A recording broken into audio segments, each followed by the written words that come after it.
Okay, now we're ready to go ahead and get started. If you would open up your Bibles to the book of Hosea. We're starting the minor prophets tonight. Those are the last 12 books in your Old Testament. It's not that their message is minor compared to the other prophets, but in fact it's usually the same message. It's that captivity is coming for Israel and Judah, and that God will restore them again and bring them into the eternal kingdom at a future time after the captivity. That's pretty much the same message throughout the prophets, but the reason these books are called minor prophets is just because they're shorter in length. In a Jewish Old Testament, these are actually combined into one. They're called the writings of the 12, and they're combined into one book. But for us in our Gentile Bibles, they're also in a different place in the Old Testament, but here in our Gentile Bibles, they're in 12 separate books, which makes it look like we're really covering a lot of information, because we're going to try to cover 3 books tonight. So if you would open up your Bibles to the book of Hosea. We saw the previous prophets and the major prophets, they did some pretty crazy things to get the attention of their audience. He had Isaiah walked around naked for 3 years as a sign to Jerusalem, how they're ashamed that they would be brought into with their captivity. Jeremiah wore 5 yokes around his neck for, I believe it was at least 11 years, as a sign of the yoke of the captivity. And then Ezekiel, he laid on his side for 430 days and prophesied the scale model of Jerusalem. He also did some other things too, but God had to do some extreme things to get their attention, and Hosea is no exception. You know, as a kid, I always thought, well, it'd be really great to be somebody in the Bible, Bible character or prophet or something like that. But you read somebody like Hosea, that it wasn't always that great. It always wasn't sunshine and roses. In fact, for these prophets, usually the nation of Israel and Judah, they wouldn't listen to the prophets anyway, so they didn't treat him that well. Isaiah was sawn in half. Of course, all of them were persecuted during this time when they're about to go into captivity. Hosea, he's different, and God does speak through him, but in these first few chapters, we're going to see that instead of just saying, "Thus saith the Lord," and then Hosea goes off to Israel to tell them what God says, he actually speaks through people that God has entered into Hosea's family in these first few chapters. Hosea was a prophet to Israel, and his main message was of how God is giving up on Israel as his people. That's, and 2 points to make about that is, it's not talk about Judah, because Judah was his people, as far as that's the Davidic promise goes through Judah, since Jerusalem is located in Judah. Those are the 2.5 southern tribes, and they would continue to be God's people. So God's promise really as his people shifted from the nation of Israel to the nation of Judah. But at the same time, he wasn't going to utterly destroy Israel, because all 12 tribes would be in his kingdom, and 9.5 of those are in Israel. So he's not necessarily going to utterly destroy them, but he's going to do just like he does with Judah. He's going to save a remnant. But the apostate nation, the religious leaders and those under them, following them, are now no longer going to be his people. God gives up on them here. And so in the first chapter, Hosea has a difficult task. He is called by God to marry a whore and have children by her as signs to Israel that God is giving up on them due to their spiritual adultery. So that's pretty bad, when usually you want to marry a godly woman or someone who's a believer. But in this case, God made an exception for Hosea and told him specifically to marry someone who is a whore, who is going to cheat on him, as a sign of what Israel is doing to God. A lot of times you hear in the Old Testament, we're told about Israel's spiritual adultery that they're committing against God due to them serving other gods. That's what God is talking about. They go to other gods, and so they're committing the spiritual adultery. And so this is a sign. He says that Israel is playing the whore, so as a sign to them, he has Hosea marry a whore and have children by her as signs. So you see there in verse 2, Hosea chapter 1, verse 2, the first thing he tells Hosea, he doesn't say, you're going to go to my people, or he doesn't give them a sort of an introductory period here where it's not so bad at first. He goes right into it. It says there in Hosea chapter 1 verse 2, the beginning of the word of the Lord by Hosea. And the Lord said to Hosea, Go, take unto thee a wife of whoredoms and children of whoredoms, for the land hath committed great whoredom, departing from the Lord. So he's marrying a prostitute who was born of a prostitute, as a sign of that continuing spiritual adultery. It's sort of and when you get to the New Testament, the Pharisees are called the generation of vipers. They're of Satan. That's what Israel is by this point. They are generation after generation continuing following other gods. And so as a sign of that, he's going to marry someone who is at least a second generation prostitute or a whore here. As a sign of the spiritual adultery where generation after generation Israel is following, serving other gods. Notice, so he didn't have a calling that people would want.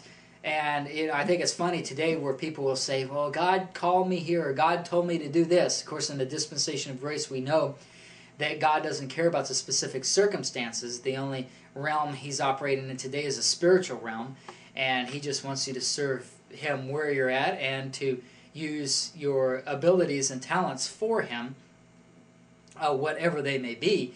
You're not going to get a specific calling where he calls you to do something. For example, people who desire to be a pastor or a bishop, I should say, Paul says if you desire the office of a bishop, you desire a good thing. He doesn't say, wait until God calls you to do so and then be a bishop. He says, that's something that you should desire. I mean, not that you should desire, but that's something that you should only go into if you desire it, not for waiting for some magical call by God. And so, today that really you can see that doesn't work today as far as since God is operating in the spiritual realm. You don't hear anybody saying things like, well, God told me to run around naked for 3 years and to Jerusalem as a sign to them, or God told me to marry a whore. That type of stuff. If they do, then they're pretty messed up. But God did literally speak to Hosea and told him to marry a whore. And he immediately obeys. You would think, Hosea said, hey, now, wait a minute here, God. I said, come on, can't you give me a break here? Can't I just say some words like these other prophets? But no, Hosea immediately obeys. Right there, verse 3, it says, so he went and took Gomer, the daughter of Diblaim, which conceived and bare him a son. So you see right away he marries her, has a child by her, and that first son is a sign to Israel that God will give up on the kingdom of Israel. You see there in verse 4, and then the Lord said unto him, call his name Jezreel, for yet a little while, and I will avenge the blood of Jezreel upon the house of Jehu, and will cause to cease the kingdom of the house of Israel. So that's where God's going to give up on the nation of Israel. And then immediately after that, she bears a daughter, verse 6. She conceived again and bare a daughter, and God said unto him, call her name Lo-Ruhamah, for I will no more have mercy upon the house of Israel, but I will utterly take them away. But I will have mercy upon the house of Judah, and will save them by the Lord their God, and will not save them by bow, nor by sword, nor by battle, by horses, nor by horsemen. So basically the first child is a summary of what God is going to do. The first son, God is giving up on the house of Israel. And then the next two children are basically two parts to that. The first part is having no more mercy upon the house of Israel, as verse 6 says. Because mercy is the idea of you getting something that you don't, is when you're guilty and you deserve punishment. Mercy is God not giving you that punishment.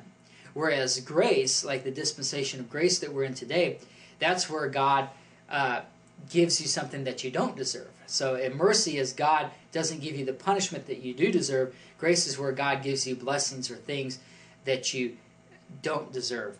And so Israel had broken the law covenant, and God had mercy upon them generation after generation after generation, not having destroyed them, continuing to have them as his people. And God's saying in this first part here, he's saying, I will have no mercy upon the house of Israel. Then the second part is the next child. There in verse 8 it says, now when she had weaned Lo-Ruhamah, she conceived and bare a son. Then said God, call his name Lo-Ammi, For ye are not my people, and I will not be your God. That's what these names mean. The word lo means not in the Hebrew. Amai then would be people, not my people. Just like lo rohamah, lo would be not, and rohamah mercy, no mercy. So he says they will not be his people. An interesting note that I should make here, this is in reference to the fact that he's given up on the apostate Israel, the leaders of the nation, and all those following them. He's going to set them aside. They're not going to be his people anymore. It's not a reference to the dispensation of grace. There are teachings of that in the grace movement, specifically the Acts 28 movement. Bullinger taught that, where lo amai means not my people, and he says, well, that's a reference to the dispensation of grace. The problem is the dispensation of grace is as an unprophesied event that was not revealed until Paul. And so if this was the case where God is saying, I'm going to set aside Israel and then I'm going to go to the Gentiles here, apart from them, then that would be a foretelling of the mystery program. And in fact, we don't see that happening as you get to, in the book of Isaiah, prophesies that the Messiah will be a light unto the Gentiles. And the book of Luke, I believe it's chapter 1 or 2, probably chapter 2, quotes that where it says that where Simon, I believe it is, who sees the newborn baby Jesus, prophesies through the Holy Spirit that the Messiah will be a light to lighten the Gentiles. And of course, he comes to redeem the lost sheep of Israel. If he had given up on Israel, he wouldn't be doing that. He'd just be waiting, biding his time until the dispensation of grace starts. But he doesn't do that. He comes to save the lost sheep of the house of Israel. He comes to be a light to the Gentiles and a light through the nation of Israel, through them being saved first. And so this really here, the setting aside of Israel as God's people, is just a reference to the apostate nation.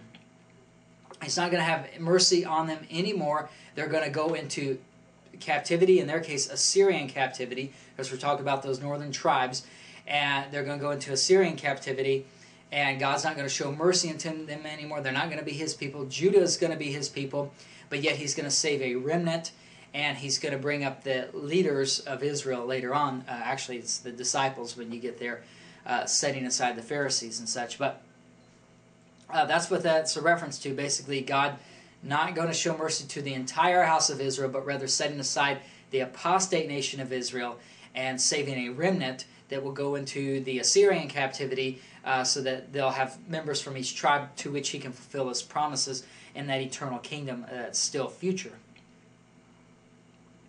And in fact, they will come back to God during the tribulation period.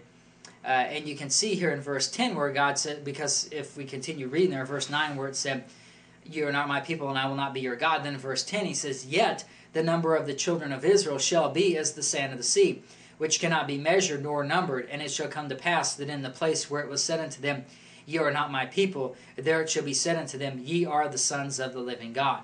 Then shall the children of Judah and the children of Israel be gathered together and appoint themselves one head, and they shall come up out of the land, for great shall be the day of Jezreel.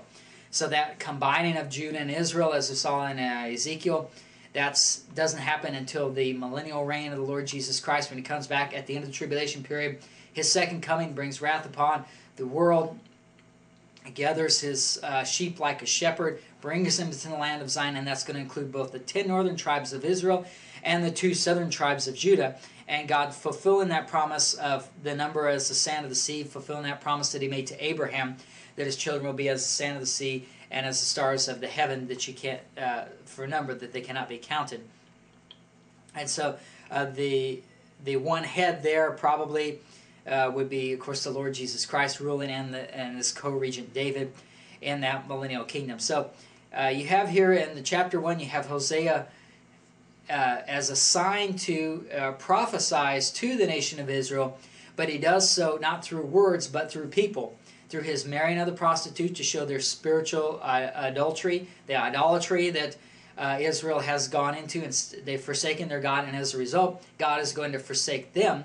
They're not going to be his people, that is the apostate nation, but he's still going to save a remnant. They go into Assyrian captivity, they're not going to be in the land, and so that eventually when he comes for his second coming, he's going to gather his little flock of all 12 tribes, both Israel and Judah, and they're going to come into the land and dwell there eternally with him. So that's chapter 1. Chapter 2, you see, and the theme of this really is you see those two groups again, the apostate Israel and the believing remnant of Israel. And in chapter 2 you see that he's given up on the apostate nation of Israel and he's going to marry the believing remnant. Verses 1 through 4, you have God telling Hosea to plead with Israel to put away their idols and serve God alone. So there is still that chance for them. They haven't gone into captivity yet, and until they do, they have the chance to basically turn away from their idols and obey God's law covenant. And if they do that, then they will be saved. They won't go into captivity. And you say, well, you know, wouldn't they be God's people then? Well, yeah, they would be God's people. But God, knowing the future, knows that they're not going to do that, and He knows that they will go into captivity. But yet He still pleads with them, still gives them a chance to put away their gods and serve Him. And that's what you see in verses 1 through 4. Then when you get down to verse 9, in chapter 2, verse 9, it says, it's talking about, it says, "Therefore will I return and take away my corn in the time thereof, and my wine in the season thereof, and will recover my wool and my flax given to cover her nakedness. And now will I discover her lewdness in the sight of her lovers, and none shall deliver her out of mine hand." So God gives them a chance to turn back to God, change their mind, repent, and then as a result of that repentance, obey the law covenant and turn back to God there. But they're not going to do it, so then God says, well, now in chapter 1 we talked about how they were not God's people anymore. Well, in these two verses you see that God's going to take them out of the land. He's going to remove them from the land. The land is going to be God. God's going to dwell there in His kingdom, in His future kingdom, forever there. But a holy God cannot dwell in an unholy place. Even though He removes the people out of the land, they've still polluted it. Remember when you had Cain and Abel, the first murder. Cain killed Abel, and he says to, God says to Cain when he tries to hide it, says, you know, where's your brother? And he says, well, I don't know. I'm not my brother's keeper. How should I know? And then God says, well, your brother Abel's blood cries to me from the ground. The land there was polluted by innocent bloodshed. And Israel had done plenty of that with their sacrificing of their children into the hands of the gods of Molech, killing them that way, killing these innocent children. They were killing the poor of the land, giving injustice to them and having them suffer, and as a result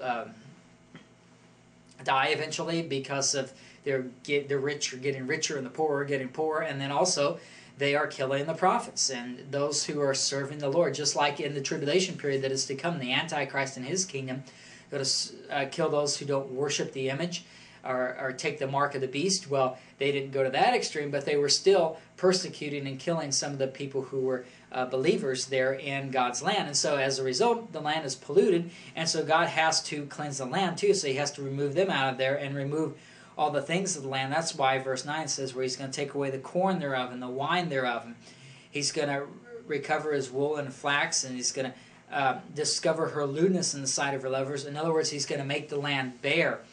If you remember in Revelation chapter 19, I believe it is, when the bride comes down, the bride who is married to the Lord, that's the nation of Israel. It says, I will show you the bride. Well, I'm sorry, chapter 21, when New Jerusalem comes down and describes it, that's the bride. He talks about, I'll show you the bride, and then he proceeds to describe the walls of the city. He describes the precious jewels. He describes the streets of gold. That's really the land is the bride. It's the land. Of course, it's the people who make it up that are the saved people, but it's also the land. And so here, the land was polluted by those people, and so God is going to make it naked. In other words, stripping the land of all its resources there, making it bare like a desert land, in a way of purifying that land that's been polluted by the wickedness of the nation of Israel. So that's what we see there in verses 9 through 10. If you look at verse 11, you see God says, He says, I will also cause all her mirth to cease, her feast days, her new moons, and her Sabbath, and all her solemn feasts. God had prescribed those in the book of Leviticus. He had 7 feast days. They were supposed to do sacrifices with the new moons every month. The Sabbaths, there are special sacrifices for the Sabbaths. And so those were under the law. They were prescribed things under the law. But notice God doesn't say, I'm going to cause to cease my feast days, my new moons, my Sabbaths, those under the law. He says it's her feast days, her new moons. He's basically, what he's saying is, Israel has so polluted my feast that by serving other idols, or if they do follow the law in part, at least the book of Leviticus, what the feast is supposed to do, if they followed it in part, they were still doing a ritualistic following of the law. They were circumcised in the flesh. They weren't circumcised in the heart. They were doing it to ease their guilty conscience so that they could go out and sin more and they could be okay. Sort of the idea that you get drunk Saturday night and then you go to church Sunday morning and say some Hail Marys. Yeah, I think that's what they're called, and they get forgiveness, and then you're okay. That's how they were using. They were using God's law. If they followed it, if they followed the sacrifices by what God said, they were doing so as a way just to ease that guilty conscience. They didn't have the heart behind it, but they were thinking, on Saturday night, of course, there it's Sabbath to Saturday, it's a little different, but if we put it in today's context, Saturday night comes and they figure, well, I can go get drunk, I could have a good time, I could do all these sinful things, and because the next morning I'm going to go and I'm going to get cleansed. That type of thing. And so because of that, they didn't have the heart behind what they were doing. So God says, they're not my feast days anymore. They're not my new moons. They're yours. In fact, when we get to the book of Amos, we're going to see that God says that he despises those things because they're following perhaps the letter of the law, but certainly not the heart. And in most cases, not the letter. And they're usually going to other gods, which was God's point with Hosea in marrying that whore in the first place. You're serving other gods. You're sacrificing to other idols. And you're doing it in my name to appease your own conscience. And so God says he's going to destroy those things. He's going to destroy not his law, because his law, heaven and earth shall pass away, but his word shall abide forever. His law shall not depart, but rather he's going to get rid of their religion there. And you see there in verse 12, I will destroy her vines and her fig trees. The vine is a symbol of the national life of Israel. The fig tree is a symbol of the religious life of Israel. So he's destroying that religion, and he's destroying the national life, and that they're going to have to leave the nation. They're going to have to go into Assyria, and it's to not only to get rid of, a lot of them are going to be killed. They're not going to go into captivity. About 10% will go into captivity. The other 90% are going to be killed, or at least go into a famine or pestilence that will end up in them being killed. And then only 10% going into captivity. And so you have not only is the land being, not only are the people being killed and just a remnant surviving, but you also have the land itself is being stripped from, just made like a desert, a wilderness area again, so that God can cleanse that land, because Israel has made it impure by all their wickedness that they've done. And so that's what he says there about destroying the vines and the fig trees there in verse 12. Look at verse 14 now. It says, therefore, behold, I will allure her. So this is when he's when they're going to get saved there. And it's interesting, the parallel here, you'll see. So they're going to come out of the land, and he's going to bring them. He says, I will, by doing so, by taking them into captivity, basically 90% are going to be killed, 10% go into captivity. The 10% are the ones who are trusting in God's word, or at least the ones who are trusting in God's word are of that 10%. I'm not sure if there are that many, if there's a full 10% who are actually trusting in God's word, but because God is a just God and he would not destroy the righteous with the wicked, those who are killed are not righteous, but rather the ones who, all the righteous are saved, they go into captivity. And so when they do, he brings them out of land. And what he's going to do there in verse 14, he says, therefore, behold, I will allure her and bring her into the wilderness and speak comfortably unto her. And so the idea is he's going to bring them out of that land, that polluted land, and then that way they can be in a fresh environment, so to speak, in that wilderness. And sure, it's bare and it's nothing around, but that's where they can be purified. That's where he can try them. Just like he did when he took them out of the land of Egypt. Egypt, they were serving other gods there, and that land was polluted, so he takes them out. They're in the wilderness area for 40 years, and that's where he tries them and purifies them. unfortunately, the only ones who made it were Joshua and Caleb, who made it into the promised land after those 40 years. But then that next generation who came out, they weren't polluted with those sins. That generation that had the serving those Egyptian gods, and so that generation got a fresh start coming into the land, the promised land, and God could be they could be His people. They're not bringing the pollution of serving other gods into that land. And so that's what God's going to do here again. He's bringing them out of Israel, which is just like Egypt was in the days of Moses, in that they're serving other gods at the time. And so He's going to bring them out of Israel, bring them into the wilderness, and there He's going to speak comfortably unto them. And really the wilderness is a type of where they're coming out of the nation, coming out of apostasy. Coming into the wilderness is sort of a call, and we'll see that if you hold your place and go to Matthew chapter 3. You see that when Jesus came in His first coming there, and we get to the Gospel of Matthew there, John the Baptist, he was, remember Zechariah, the book of Luke tells us, Zechariah was a priest. He was in the temple, and then an angel came to him, and he found out that he's going to have John the Baptist, the one who's going to prepare the way for the Messiah. So Zacharias is a priest, and John the Baptist, then being a son of a priest, typically he would be in the house of God. And that's where especially you would expect him. If he's going to prepare the way for the Messiah, you would think, well, this is going to be a godly man. A godly man, then, is going to be in the temple. But when the temple is corrupted, when you have the religiosity of Israel, like you had in Hosea's day, like you have in Jesus' day, then that's not such a holy place. When they desecrated the temple, you think of the Pharisees, they had those money changers. The Lord came in there at least 2 different occasions. The book of John tells you about the first one, and Matthew tells you about the second one, where He comes in and He overthrows the tables of those money changers who had polluted the Lord's house. And so it wasn't a clean place, but rather, and we look over there in Matthew chapter 3, that's why this son of a priest, John the Baptist, does not preach in the temple of God. That's not where his ministry is. Rather, it's in the wilderness. Matthew chapter 3, verse 1, in those days came John the Baptist preaching in the wilderness of Judea, and saying, repent ye, for the kingdom of heaven is at hand. So he's out there in the wilderness, and you notice when the Pharisees come to him, in fact, let's look at verse 5. It says, then went out to him Jerusalem and all Judea and all the region round about Jordan, and were baptized of him in Jordan, confessing their sins.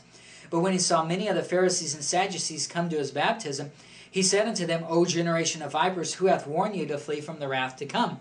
Those who were caught up in the religious part of Israel, they are going to be in that apostate system. They are going to be judged by God. They're going to receive God's wrath because they're not trusting in God. They're not trusting in Scripture. It's the believing remnant who God calls out of the apostate nation and calls them out to a wilderness. And it's only the believers here who are going to the wilderness. And you go to Matthew, you can see this again in Hebrews chapter 13. The book of Hebrews was written during that 1-year grace period in the first part of the book of Acts, where Israel was given the offer to enter the land again if they would accept the Lord as their Messiah. And then that 70th week of Daniel would start.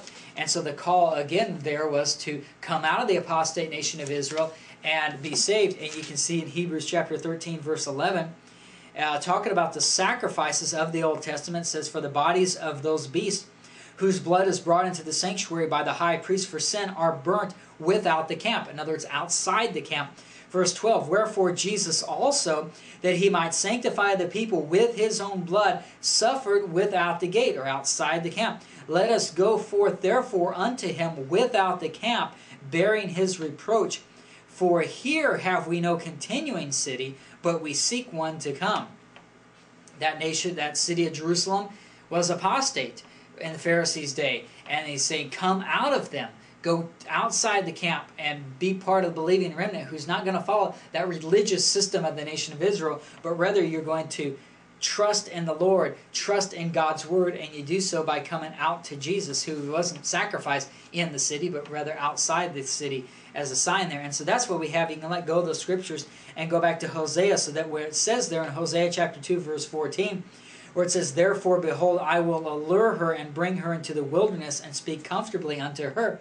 That's exactly what he's doing in the day of John the Baptist and in the day of the Lord Jesus Christ. He's bringing them out of that apostate nation of Israel and bringing them out there. That's the full fulfillment of this verse.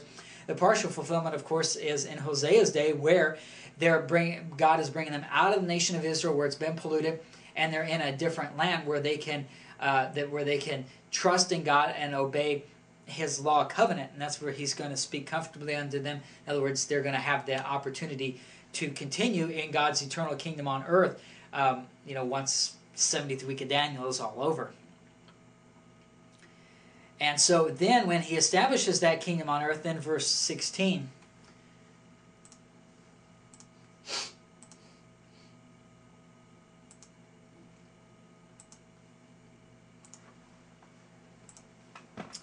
So then when God establishes that kingdom on earth, verse 16 there, it says, this is Hosea chapter 2, verse 16, "And it shall be at that day, saith the Lord, that thou shalt call me Ishi, and shalt call me no more Baali." The word Ishi is Hebrew for my husband. And Baali, you can see Baal in there, Lord, that's my Lord. So in other words, when they get into that kingdom, God's eternal kingdom on earth, they will no longer call God just my husband, but rather, they'll no longer call Him my Lord. He'll be that, but He'll also be their husband, because He's speaking comfortably to them in the wilderness. They're obeying Him with His heart. They're not doing it because they just want lip service that they're serving God out of. So that's what's going to happen there in that kingdom on earth that God is going to establish, still future. And there's going to be no satanic forces to influence Israel at that time. You see that in verse 18, where it says, "In that day will I make a covenant for them with the beasts of the field, with the fowls of heaven, and with the creeping things of the ground. And I will break the bow and the sword and the battle out of the earth, and will make them to lie down safely." That bow and the sword would be reference to the Antichrist, Satan. Remember, comes on that horse in Revelation chapter 6. He's got that bow and arrow. He's not the one with the sharp sword coming out of his mouth, the word of God. So those beasts of the field, the fowls of the heaven, those are types of those satanic forces out there. And there will be no satanic forces to influence them at that time. And then verse 19, then it says, "I will betroth thee unto me forever. Yea, I will betroth thee unto me in righteousness and in judgment and in loving kindness and in mercy." So God has to give up on the nation of Israel in chapter 1, verse 9. They're not His people anymore. But then that way He can, and in doing so, He can woo, so to speak, those who are going to believe in Him. That's where He speaks comfortably unto them. And then, and that way they can be saved, be part of the believing remnant of Israel, and join God's kingdom on earth, and be God's people again. That's what the last verse of chapter 2 tells you, verse 23. "And I will sow her unto me in the earth, and I will have mercy upon her that had not obtained mercy. And I will say to them which were not my people, Thou art my people, and they shall say, Thou art my God." So it's not that God has given up on Israel, that He's saying, forget those promises I made to Abraham and David. These guys are hopeless. And He's still going to fulfill those promises. They're going to be in the eternal kingdom. But He's got to give up on the nation, the apostate nation. He's going to give up on them, put them into captivity, and then He's going to woo them, and then they'll come to Him through John the Baptist, through the Lord Jesus Christ, coming outside the camp, outside of that apostate system that He's given up on. And they're going to be saved that way by trusting in the Lord, trusting in God's Word, and then obeying the law covenant that God has given them. And as such, then they will not just be, He will not just be their Lord, but He will also be their husband, and He will be in that eternal kingdom on earth forever. So that's sort of, like you'd have to punish someone. You have to punish a child and sort of, say ground them or have them go to their room, or not watch TV, or it's things that you punish them with. So temporarily they're sort of separated from you, but then in the end the idea is so that they will obey you and they'll be part of you. Well, that's sort of the idea here. What God is doing is they've rebelled against Him, and so He's just sort of setting them aside, giving them His punishment. They're not going to be His people, but then He'll bring them back when those who are the believing remnant, who trust in Him, giving up on the apostate nation, and only the believing remnant is His people. Chapter 3, it looks like chapter 3 is just a short chapter where God has Hosea buy another woman. So he already bought one woman, that whore Gomer, and he's had 3 children by her. And now in chapter 3, God has Hosea buy another woman, but this one, instead of having children by her, He's going to have her dwell by herself. And this is a sign that there will be many years between the time God abandons Israel and the time that he marries her again. And so this woman here is assigned to them. So again, like I said, Hosea, God speaks to the nation of Israel, not necessarily through the words that Hosea says in these first few chapters, but rather through the people that God brings into his family. So he's married a prostitute, and now he's married someone who he's not going to have anything to do with and just going to have her dwell by herself. And that's what chapter 3 is about, as a sign to Israel that they are going to be by themselves in between the time, I should say that they are not God's people anymore. Lo am I, not God's people, until the time that God marries them again, which is at the end of the tribulation period, that coming kingdom.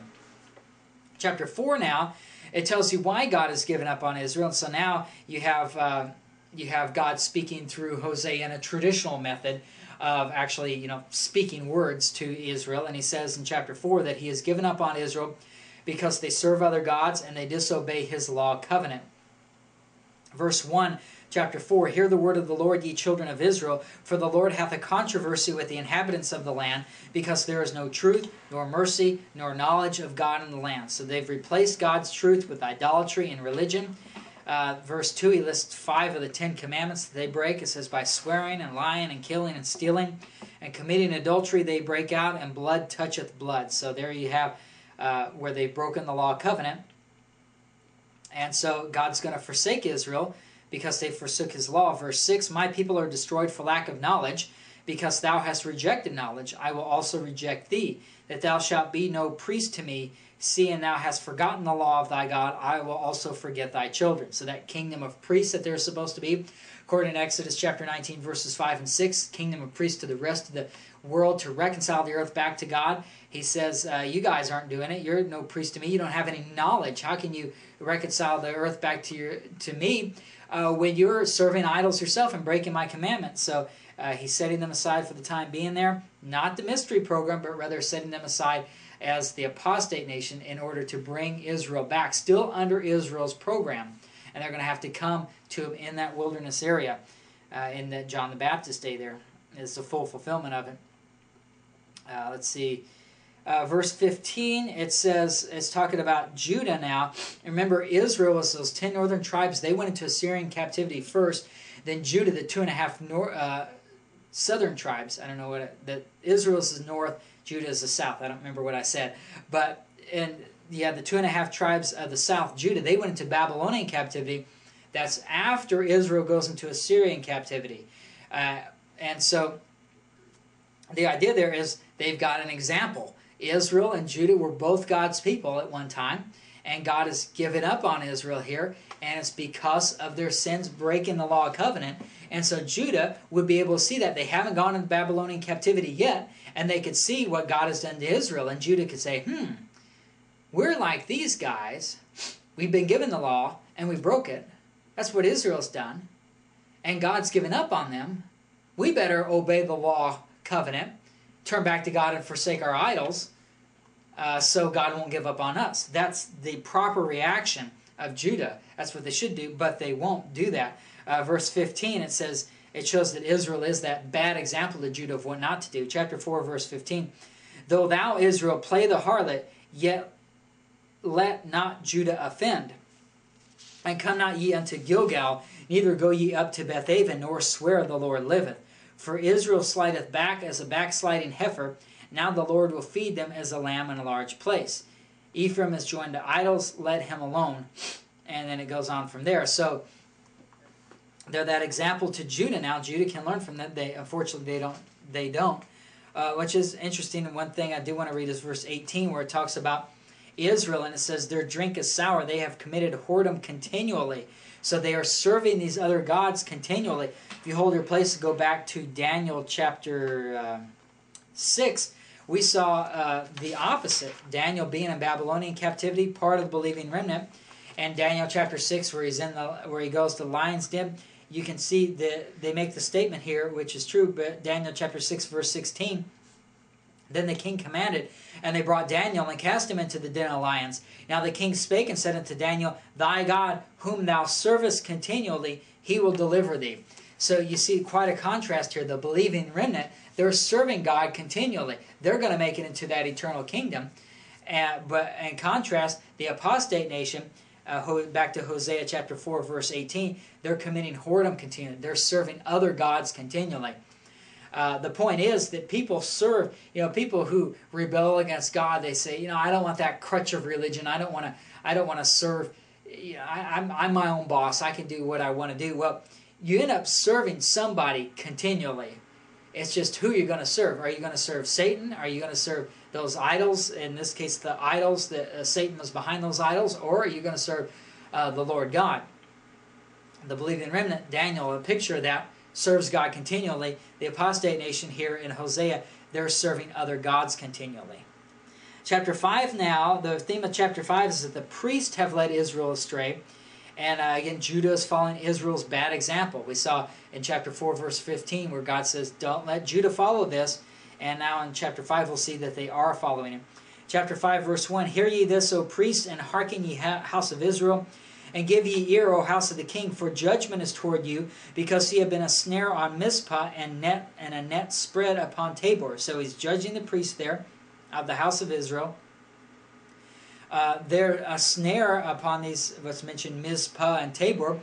Quite the opposite of what they're supposed to be. Remember, they're supposed to be that kingdom of priests, supposed to reconcile the earth back to God. Well, the priests there in Israel, they're supposed to be the mediators between God and man, between God and the other tribes of Israel.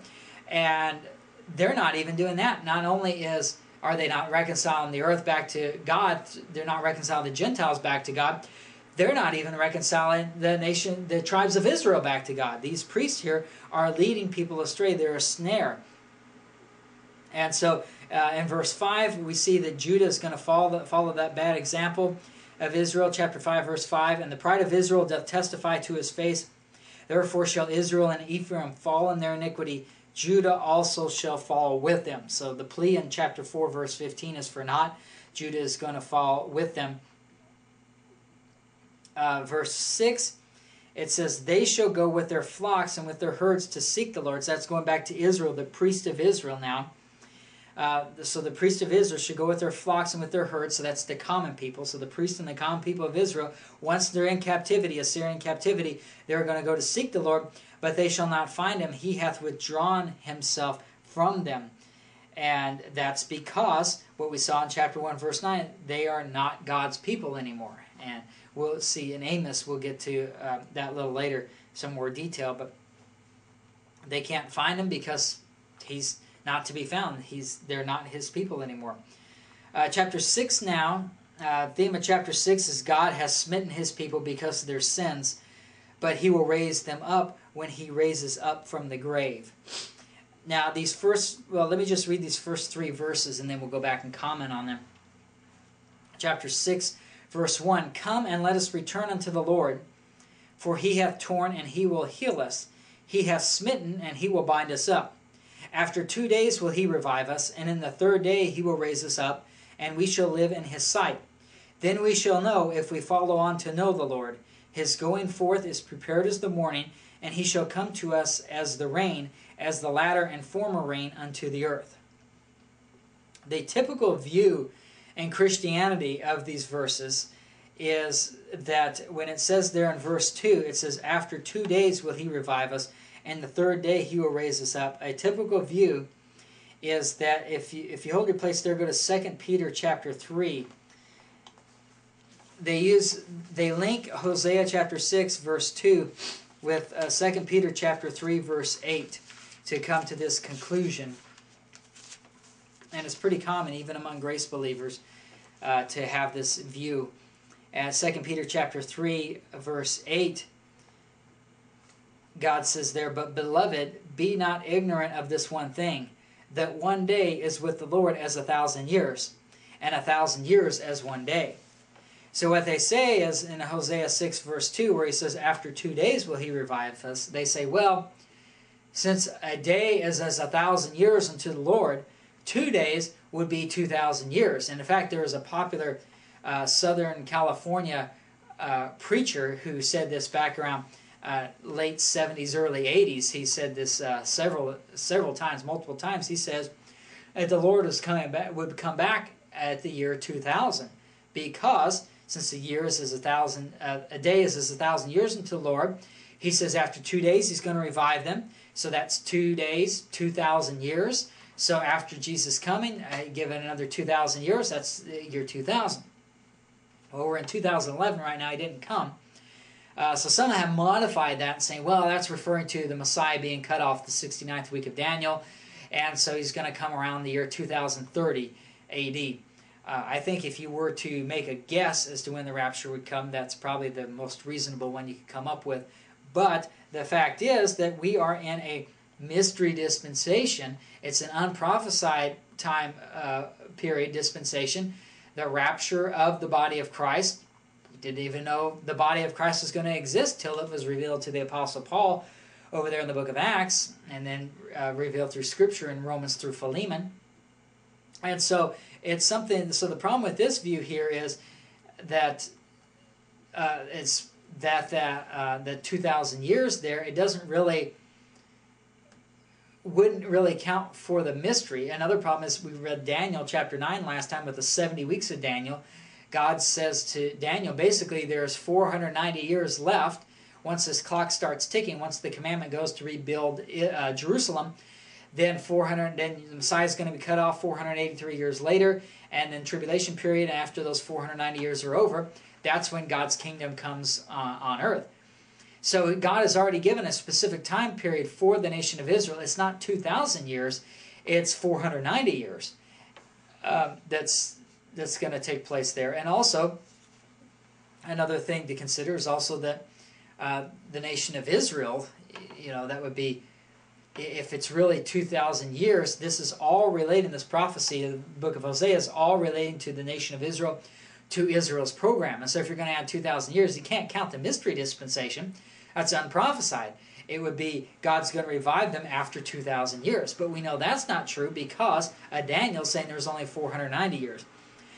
This theory is used a lot, I think, because of, number one, not having an understanding of the mystery dispensation, but also a big reason is because in the Bible, 6 is the number of man, 7 is the number of God.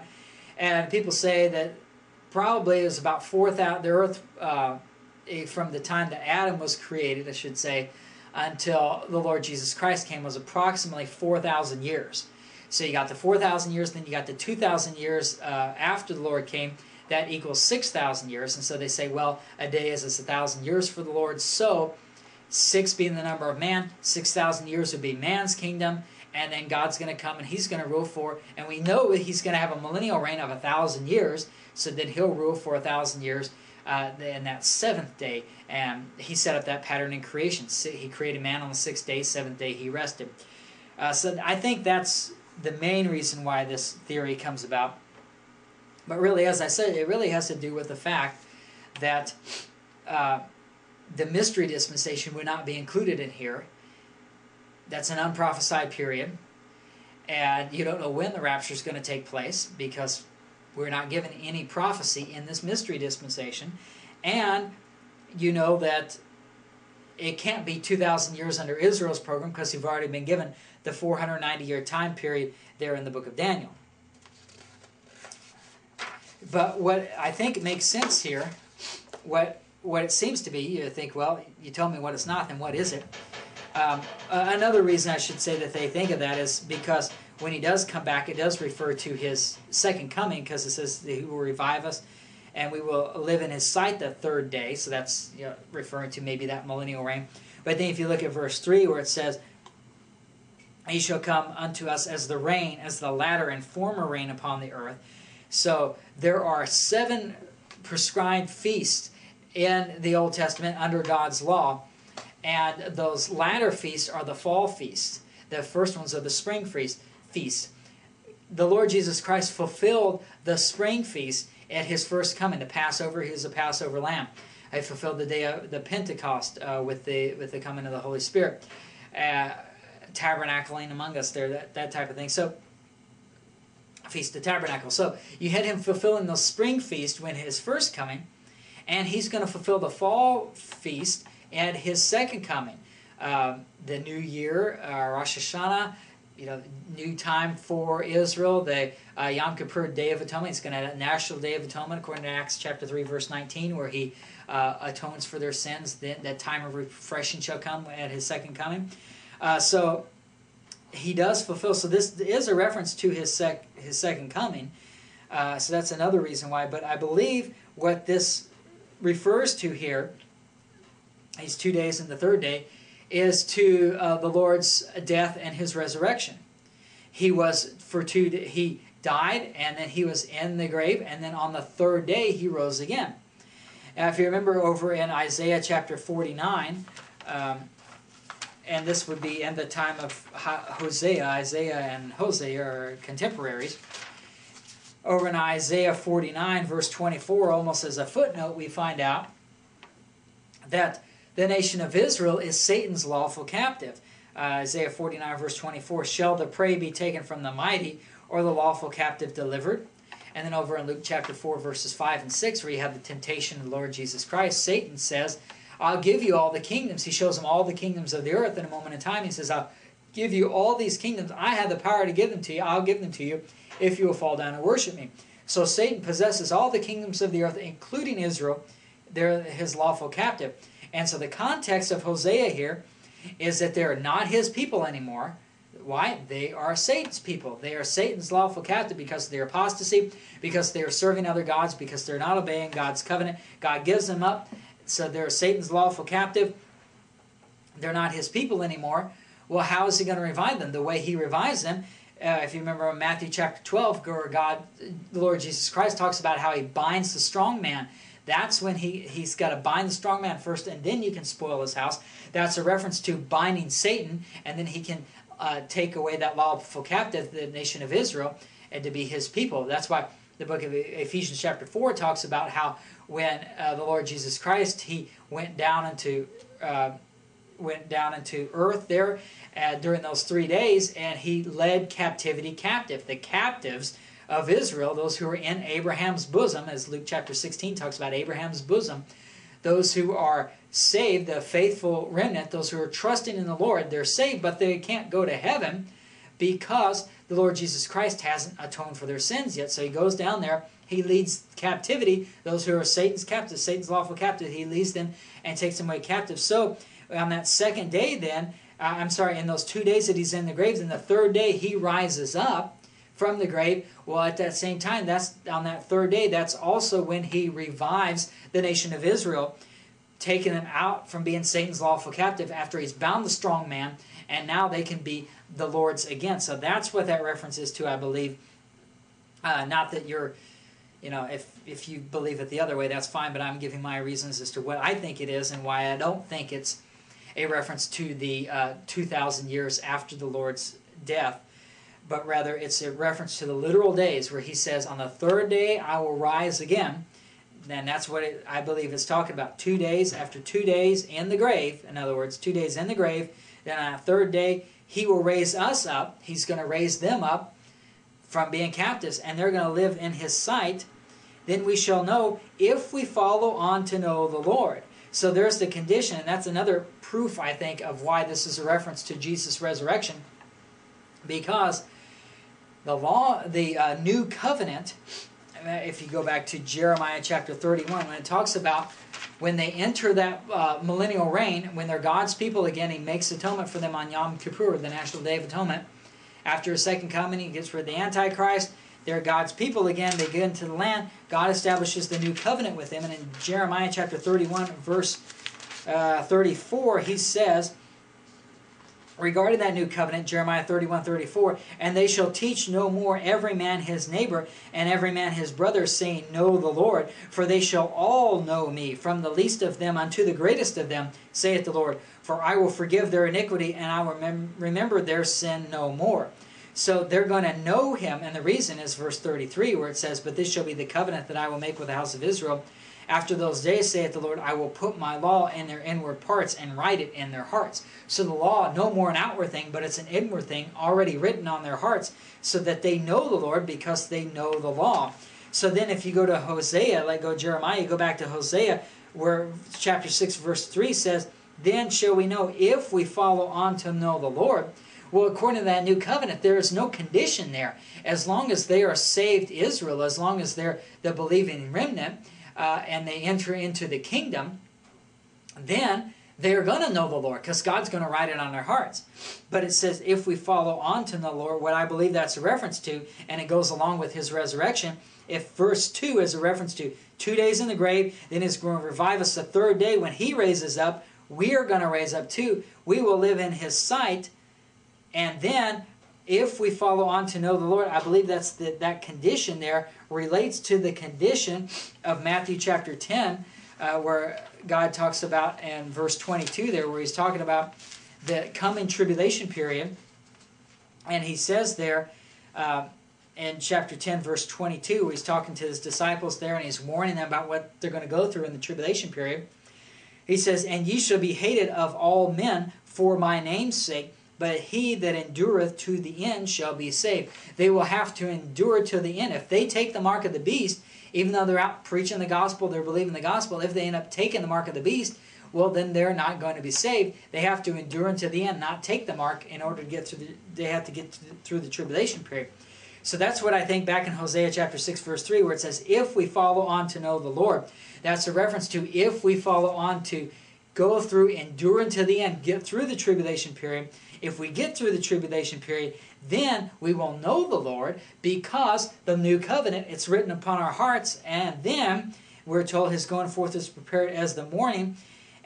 Tribulation period is known as the night season, so then the morning would be that new dawn after the tribulation period, and he shall come unto us as the rain, as the latter and former rain up unto the earth. So that's when he comes, and he, as that latter rain, the National Day of Atonement, he forgives, cleanses of their sins, atones for their sins, and then they're going to know the Lord because they followed on. They followed through the tribulation period. So that's what I think that's a reference to, that basically those 2 days are Jesus in the grave. The third day, Israel rises up with him, no longer Satan's lawful captive. And then if they continue on through the tribulation period, enduring until the end, then they will know the Lord by virtue of the new covenant, and then they will be part of Jesus' millennial reign on earth, and they will receive that atonement at the latter rain when he fulfills those fall feasts. So that's those three verses. Now if we go on to verse 6, you can see there what I talked about, how Israel in Hosea's day were following him in a ritualistic way. And that's why it says in verse 6 of chapter 6, "For I desired mercy and not sacrifice, and the knowledge of God more than burnt offerings." So they were doing sacrifices and burnt offerings, but as a ritualistic following of the law. They didn't know the Lord because they didn't obey his law from the heart. Verse 7, "But they like men have transgressed the covenant. There have they dealt treacherously against me." Even if they did the sacrifices, they were still not from the heart. The sacrifices were of, Leviticus chapter 1 tells you about how they were of a free will nature. They were under the law. They needed to do them in order to show their faith so that they may be saved. But it was not a ritualistic following, a requirement of the law. Rather, it was something out of the heart, a heart response to knowing that you've sinned and then doing it in order to maintain or get your fellowship back with God. And so there you see that even though they're doing the sacrifices, they still transgress the covenant and they're not God's people. They neglected the more weighty matters of the law, as the Pharisees did over Matthew chapter 23. God talks to them about that, where they did the little things. In Matthew 23, verse 23, Matthew 23 is where he's talking, "Woe unto you, scribes and Pharisees." And he mentions there in Matthew 23:23, he says, "Woe unto you, scribes and Pharisees, hypocrites, for ye pay tithe of mint and anise and cumin." Those are spices, and they did that's what they're supposed to do according to the law. But it says, "And have omitted the weightier matters of the law, judgment, mercy, and faith. These ought ye to have done, and not to leave the other undone." So they were doing correctly in their tithing.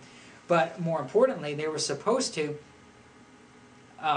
not neglect the more weightier matters of the law, judgment, mercy, and faith. So that's what we have there in Hosea's day, where you have them, verse 6 of Hosea chapter 6, they're doing the sacrifices, they're doing the burnt offerings, but they're still, verse 7, they transgressed the covenant because they didn't follow judgment and mercy like you see the Pharisees did there.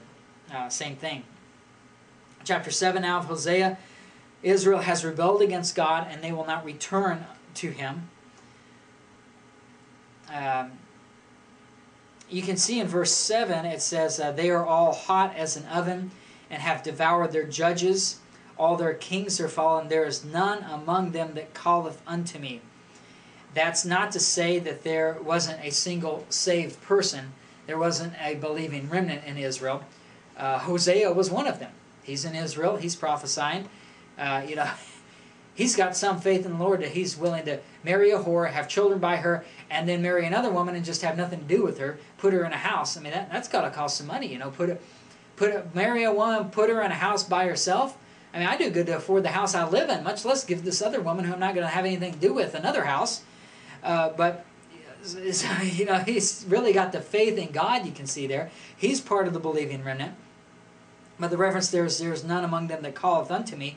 That would be among those where it says there, they have devoured their judges. All their kings are fallen.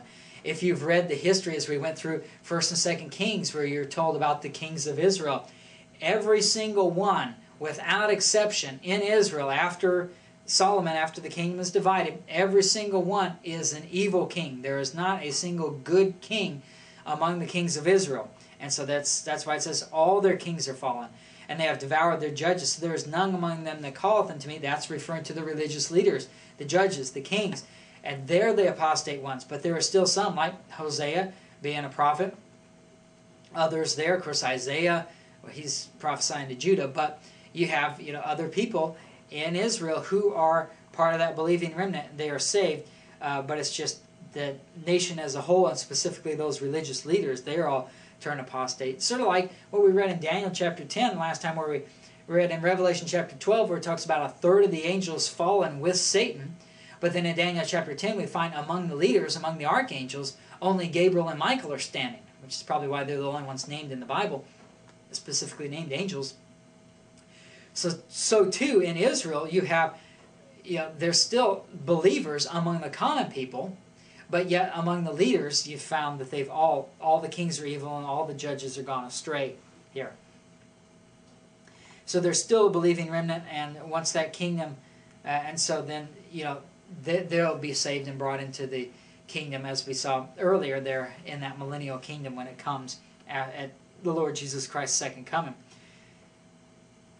Chapter 7, verse 9, it says, strangers have devoured his strength, talking about Israel, and he knoweth it not. Yea, gray hairs are here and there upon him, yet he knoweth not. And the pride of Israel testifieth to his face, and they do not return to the Lord their God, nor seek him for all this. The nation as a whole is prideful, and because they're in their pride, they don't even realize they're in bad shape spiritually. They're self-righteous. They're thinking they're fine. And then when they do get in trouble, they don't call on God. Rather, verse 11, Ephraim also is like a silly dove without heart. They call to Egypt. They go to Assyria. When they shall go, I will spread my net upon them. I will bring them down as the fowls of the heaven. I will chastise them as their congregation hath heard. So that's one of the 5th cycles of chastisement. God bringing them into Assyrian captivity there because they fled from him. They're not obeying him. And they went to Egypt. And in their pride there, they just thought they were okay. They're righteous in themselves, especially since they're going through things that they think are under the law. Look at the Pharisees. They said, they thought they were fine. They thought they were perfect, that they were doing everything like they should. But yet God says, you've neglected the weightier matters of the law. So too, the nation of Israel here, they're doing some sacrifices, but they've neglected mercy and justice and helping out the poor, and they're really hurting the poor. And so God's not gonna, God's gonna bring them down here. He's not gonna have anything to do with them, as they're going to be killed, or some of them go into Assyrian captivity. Chapter 8 now. And chapter 8, Israel serves idols, and God will destroy both them and their idols. Verse 2, you see, Israel shall cry unto me, my God, we know thee.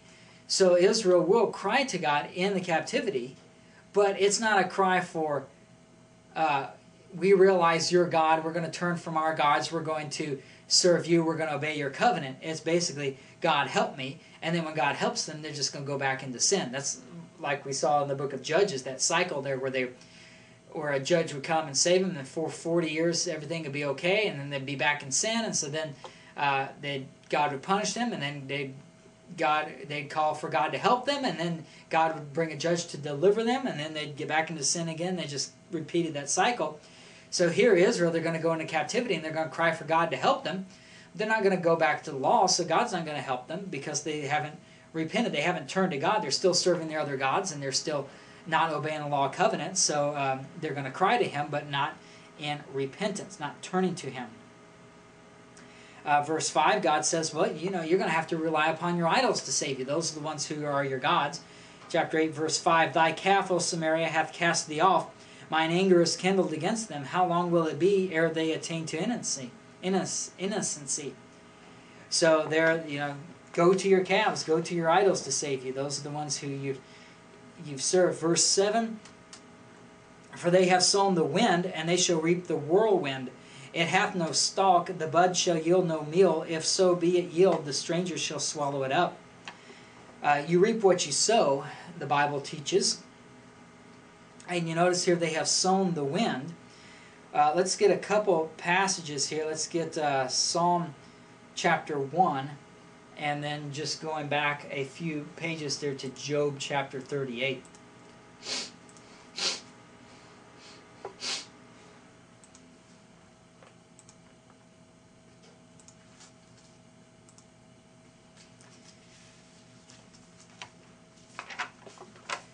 Again, Psalm chapter 1 and Job 38.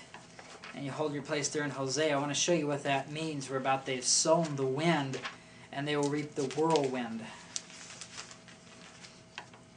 Psalm chapter 1, verse 4, it says, The ungodly are not so, but are like the chaff which the wind driveth away. And what we saw there in Hosea chapter 8, verse 7, it says, They have sown the wind, they shall reap the whirlwind. It hath no stalk.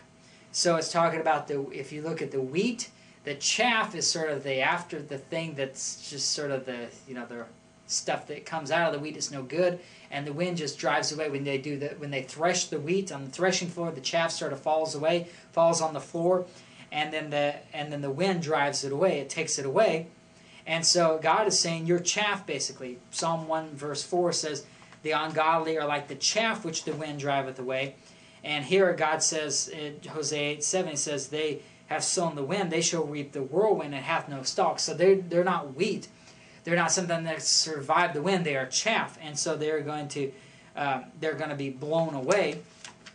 And they're going to be blown away by God. Job chapter 38, when God came to Job, in Job 38 verse 1, it says, Then the Lord answered Job out of the whirlwind and said, and then basically He begins to judge Job here, saying, You've talked about things that you knew nothing about. And that's how you've sinned in this area. So He comes and judges Job there. But the point is, the Lord comes in a whirlwind.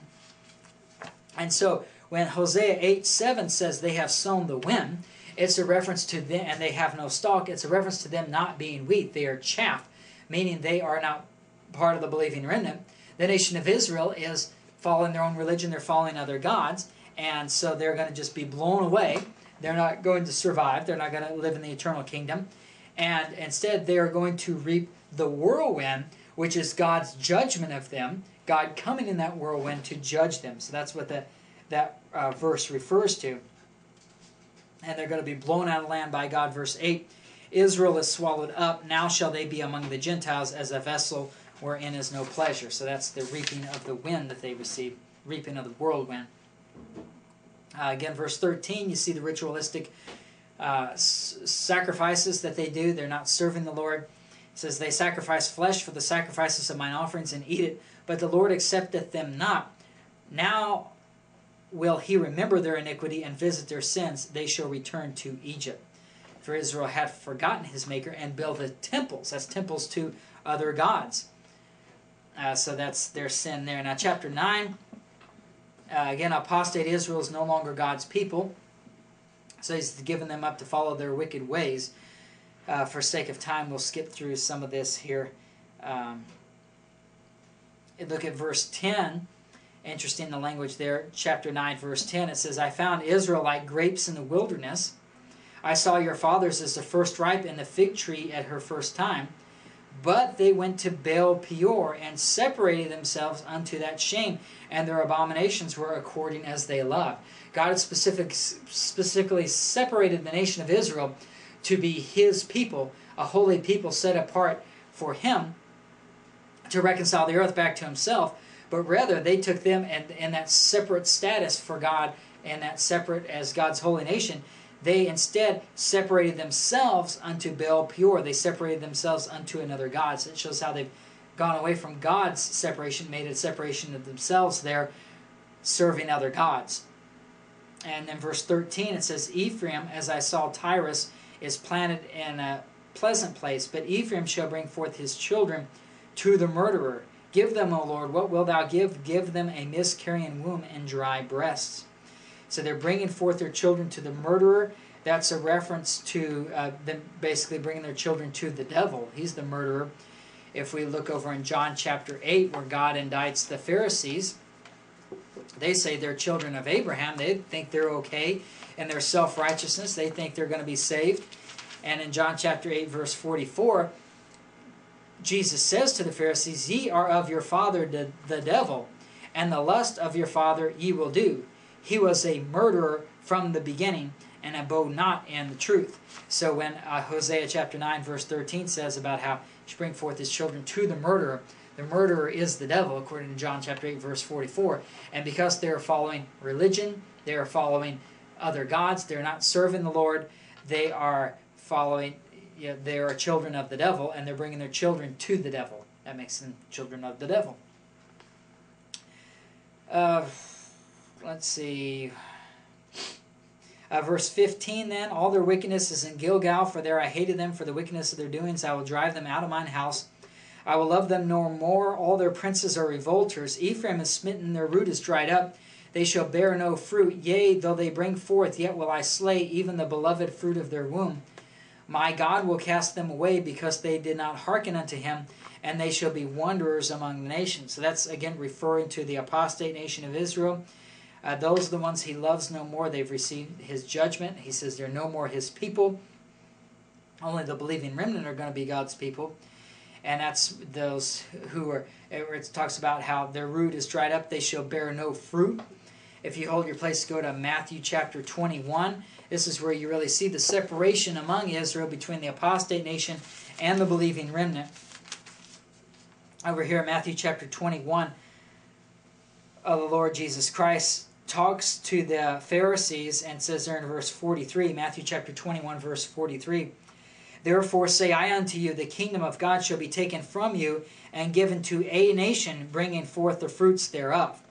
We don't have time to go into a lot of detail here, but basically it's a reference to the kingdom of God being taken away from the apostate nation, the apostate leaders, the Pharisees, and be given to a nation. That's the believing remnant. That's the Israel of God, led by the apostles, and they're bringing forth the fruits thereof. So when back in Hosea chapter 9, verse 16, he sees they shall bear no fruit. Yea, though they bring forth, yet will I slay even the beloved fruit of their womb. So they're bringing forth fruit, but it's not the fruit of the Lord, it's the fruit of the devil, the generation of vipers. That's what the Pharisees are bringing forth. Therefore he cut them off, and he brought forth a nation that would bring forth the fruits thereof, the fruits of the generation of Jesus Christ. And so that's the believing remnant in contrast to the apostate nation of Israel. Chapter 10 now is where God destroys Israel's idolatry and takes her out of the land because of her wickedness. So a lot of the same themes, chapter after chapter, we see Israel's apostate. They're wicked. They're not serving the Lord. You see there in chapter 10, verse 1, where it says, Israel is an empty vine. Over there in Isaiah chapter 5, they were a vine to God. I'll just very quickly read Isaiah 5, verse 5, where it says, And now go to, I will tell you what I will do to my vineyard. I will take away the hedge thereof, and it shall be eaten up, and break down the wall thereof, and it shall be trodden down. And I will lay it waste, and it shall not be pruned nor digged, but there shall come up briars and thorns. I will also command the clouds that they rain no rain upon it. For the vineyard of the Lord of hosts is the house of Israel, and the men of Judah his pleasant plant. And he looked for judgment, behold oppression, for righteousness, but behold a cry. So Israel is God's vine, according to Isaiah chapter 5. Problem is, they're bearing fruit, according to Hosea 9:16, but it's not God's fruit. It's fruit of the devil. And so he's going to do away with their fruit. As a result, then, Israel is an empty vine. He bringeth forth fruit unto himself, according to the multitude of his fruit. He hath increased the altars, according to the goodness of his land. They have made goodly images. That's Hosea chapter 10, verse 1. So they're bringing forth fruit, but it's of the devil. It's not of God. And as such, God considers Israel an empty vine now. And so he's going to do away with that empty vine, with that vine, because it's not bringing forth fruit. And full fulfillment of that is setting aside the Pharisees, bringing forth a nation, the believing remnant of Israel, according to Matthew chapter 21, verse 43, that will bear the fruits thereof, the fruits of the Lord, not the fruits of the devil, or in this case, the fruits of, unto themselves, it says there in chapter 10, verse 1. Chapter 10, verse 3 now, it says, For now they shall say, We have no king, because we fear not the Lord. What then should a king do to us? It's interesting that back in 1 Samuel chapter 8, you had the nation of Israel. They said, they went to Samuel and says, Give us a king. We want to be just like all the other nations. We want a king. And God says, well, they've rejected me as king is what they've done, so I'll give them a king. But now they have no king. So they've went from here, God was their king, so they didn't need a man to be their king. Rather, God was their king.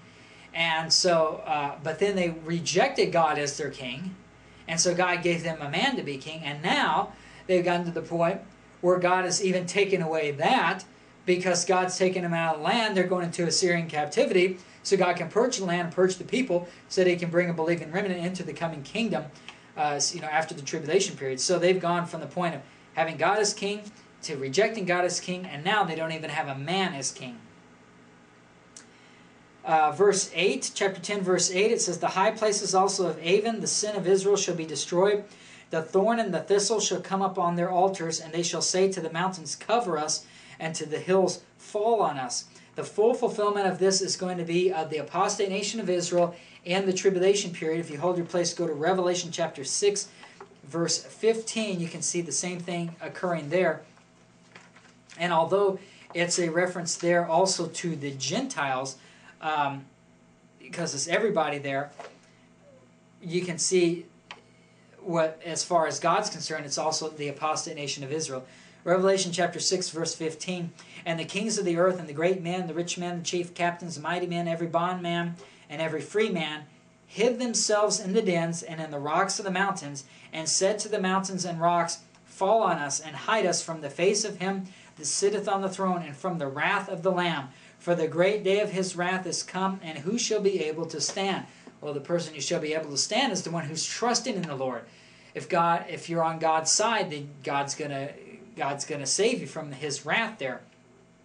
So the full fulfillment there of Hosea chapter 10, verse 8, where it says, The high places also of Avon, the sin of Israel, shall be destroyed. The thorn and the thistle shall come up on their altars, and they shall say to the mountains, Cover us, and to the hills, Fall on us. So that's the full fulfillment, is the great day of the Lord, where God's wrath comes upon the world, and this is where they're gonna run to the mountains and the hills, and they're gonna ask for them to cover them so that they'll be safe from God's wrath. So that's what that's a reference to, and he gives you a better light as to Revelation chapter 6 is talking about, even though Revelation 6 says it's basically all men except for the believing remnant who is able to stand. They're the only ones who are able to stand God's wrath because they won't receive it.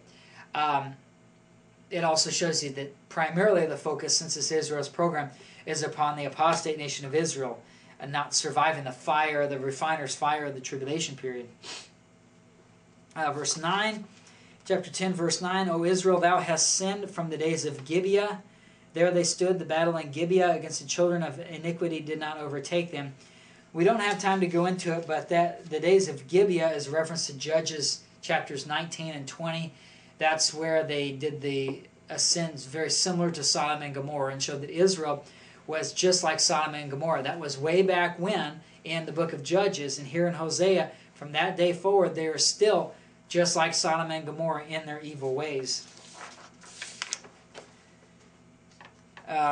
Verse 12, chapter 10, it says, sow to yourselves in righteousness, reap in mercy. Remember, they sowed to themselves the wind. They're going to reap the whirlwind. Well, God's urging them, instead of being like the chaff, being serving other gods, not obeying the covenant, God is saying, sow to yourselves in righteousness. That would be obeying the law covenant.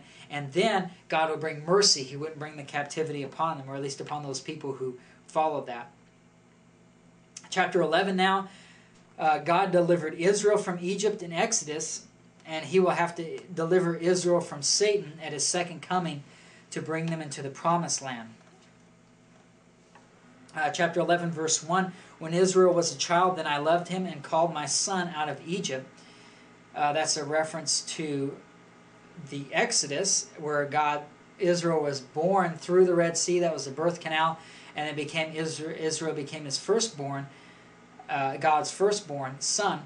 But at the same time, it's also a reference to the birth of the Lord Jesus Christ. In Matthew chapter 2, verse 15, tells you specifically when Jesus, he was born and he was taken because Herod was going to kill all those 2 and under there in Jerusalem. He was taken from Bethlehem when he was born, and they fled to Egypt. And it says there in Matthew chapter 2, verse 15, that this is a fulfillment of Hosea 11:1, where he says that my son shall be called out of Egypt. So, call my son out of Egypt. And so there's a fulfillment of that, but it's also a reference to the nation of Israel coming out of Egypt in Moses' day. And it's also a reference to, we've been talking about the apostate nation is going to be destroyed, the believing remnant, they're going to be saved. So it's a reference to that too, because Egypt is a type of sin in the Bible. And so you have the nation as a whole, the apostate nation, is in sin, serving idols, and so they're in sin, they're sort of in Egypt, so to speak, and God has called them out of there. Remember, he calls them out into the wilderness. He says to come out without the camp, we read in Hebrews 13. John the Baptist is in the wilderness in Matthew 3. He's calling Israel to come out of that apostate nation of Israel. He's calling them out to be that believing remnant, the little flock. He's calling them out of Egypt, out of sin. So you got a few meanings here, but specifically, though, that we are told that this does refer to Jesus as well. Let's see. Verse 8 and 9, it talks about Admah, and we don't really have time to go into this. Admah and Zeboim. Those are 2 cities that were destroyed along with Sodom and Gomorrah, according to Deuteronomy chapter 29, verse 23. And so in those verses there, where he says in chapter 11, verse 8, how shall I give thee up, Ephraim? How shall I deliver thee, Israel? How shall I make thee as Admah? How shall I set thee as Zebulun? Mine heart is turned within me. My repentings are kindled together. I will not execute the fierceness of my anger. I will not return to destroy Ephraim, for I am God and not man, the Holy One in the midst of thee, and I will not enter into the city. Basically, God's not saying, oh, I've changed my mind, forget about what you did, and oh, sorry, Hosea, you had to marry that whore, and you had to marry someone else and put her up in the house, and you had to have these children, so I changed my mind, I'm not doing that stuff. That's not what he's saying. He is going to bring them into captivity, but he's saying at the same time that he's not going to utterly destroy them, because, as he said there in verse 9, in the middle of verse 9, it says, for I am God and not man. What that's a reference to is God, meaning that he does not sin. Man would sin. Man would say, oh, I changed my mind, I'm going to destroy everybody here. Rather, because God is going to be faithful to the promises that he made to Abraham and to David and all throughout there, he's going to save a remnant. That's the idea there.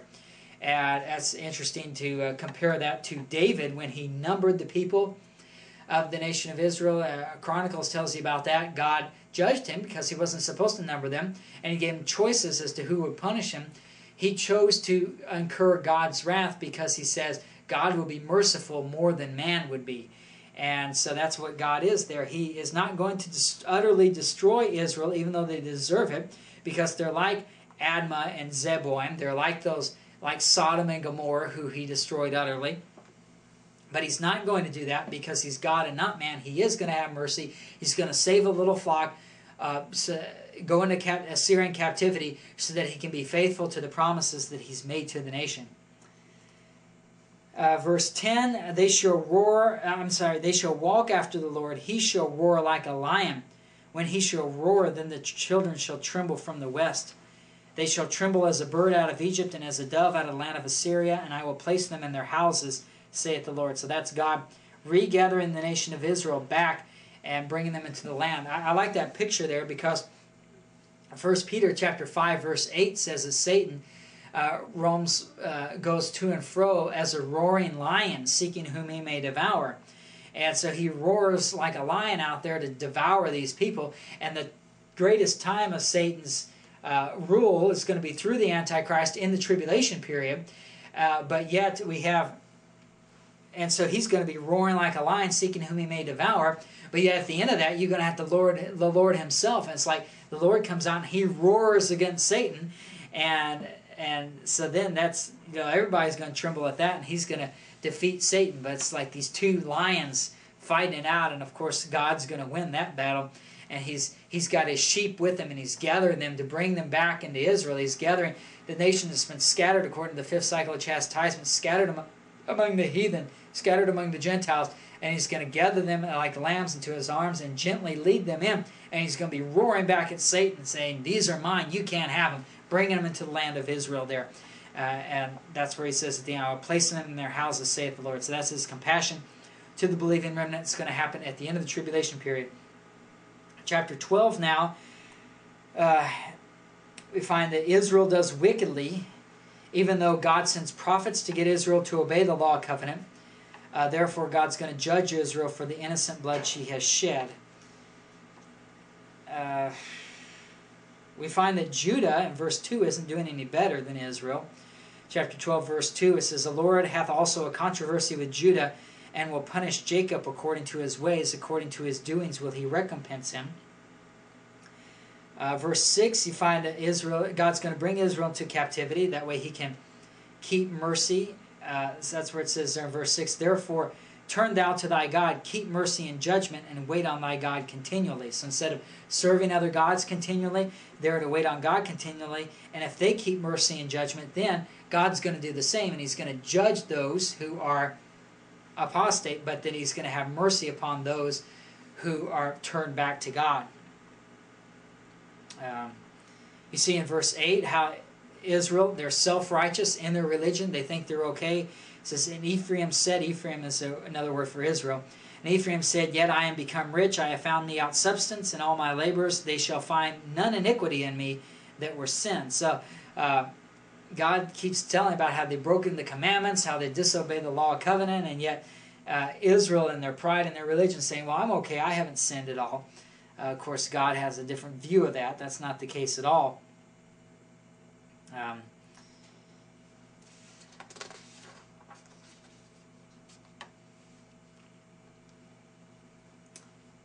Let's see. Verse 14. "Ephraim provoked him to anger most bitterly, therefore shall he leave his blood upon him, and his reproach shall his Lord return unto him." So the blood, I mentioned about how Cain killed Abel, and so the blood was on the land. Well, now the blood is on Israel. And in fact, we're told in basically Luke chapter 11, verses 50 through 51, where Jesus tells the apostate nation of Israel that from the blood of Cain to the blood of they got basically from beginning to end in the Old Testament there, that blood is going to be required of Israel because they've shed the innocent blood in the land. And so that's a reference there. You can sort of see that cross-reference there in Hosea chapter 12, verse 14, where he's leaving the blood of the innocents upon Israel, and he's going to require it at their hand, and they're going to be judged for that. But of course, they do have the opportunity to turn back to God and be forgiven. But it's the apostate nation who's not going to do that, and they're going to be judged. Chapter 13 now, God will destroy Israel for her idolatry, but he will also redeem the believers in Israel to live with him forever in the kingdom. Verse 3 there, you see again them reaping the whirlwind. It says, "Therefore they shall be as the morning cloud, and as the early dew that passeth away, as the chaff that is driven with a whirlwind out of the floor, and as the smoke out of the chimney." So again, they're chaff, they're not wheat. They're not serving the Lord. They're not under the law. They're not serving the law of covenant. And so they're going to reap the whirlwind. They're going to be judged by God. They're going to be thrown out into these other nations. And verse 4, Yet I am the Lord thy God from the land of Egypt, and thou shalt know no God but me, for there is no Savior beside me. The first commandment that God gave him in Exodus chapter 20 is, Thou shalt have no other gods before me. But yet they didn't. So now they're going to have to learn the hard way. When they reap the whirlwind, when they go into these other nations, that's when God's going to speak comfortably to them, and they will know that He is the only true God.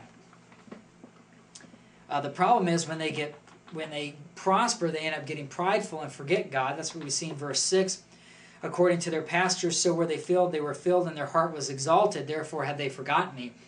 That's the problem. But the way God redeems that, when He get in the new covenant, when He writes the law upon their hearts and they know the Lord, and He's going to put His Spirit in them to cause them to walk in the Lord, and so then they will serve the Lord. And so that's what's going to happen under that new covenant.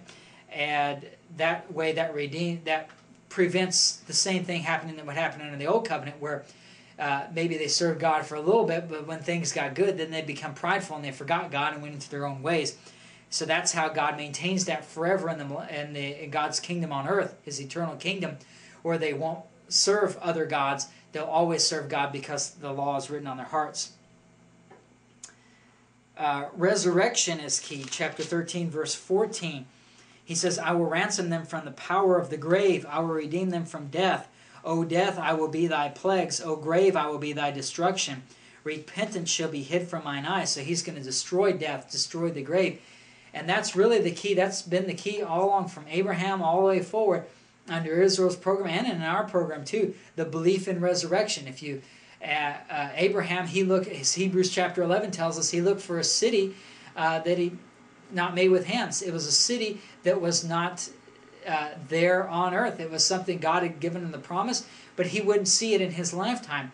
But yet he believed in it. He knew about he believed in resurrection.